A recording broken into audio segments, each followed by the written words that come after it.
Welcome to a new video of the Parts channel. Well, I'm going to show you a video that is not usual, water in the intercooler. This is the hose that comes out of the intercooler, here, towards the intake manifold, or intake. Manifold, this is the outlet, there is some water there, look, this is the intercooler. As I say, this is the outlet, the other side has the inlet and there inside the intercooler well. Water has entered it, so it has water mixed with oil. The vehicle, of course, was not going well, of course, because the intercooler that it had obstructed means precisely why. How has the water reached this intercooler?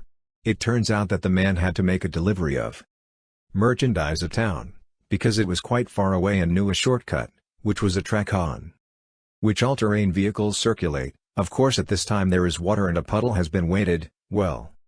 A puddle, that would be a river so less, it said that it covered more than half a meter and of course, as has the ADME sign, the inlet of the intake is quite low in the vehicle, because some water has entered it. It has been very lucky not to have broken the engine, because you already know that the water does not compress and if enough quantity reaches the cylinder, raise the piston, as it is not compressed, because what it does is split the piston, connecting rod, crankshaft, etc., that is, split the engine. That's okay.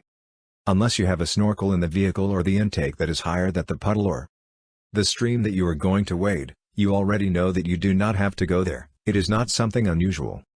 From time to time they even bring us some ATVs that do not have snorkels. They do all-terrain routes. With others that do, they take it, they start to paddle a river, water enters the intake. And many times they end up seizing it, loading the engine. Well, here you have this video as a curiosity and well, if it has been of interest do not forget to give a like and subscribe to the channel.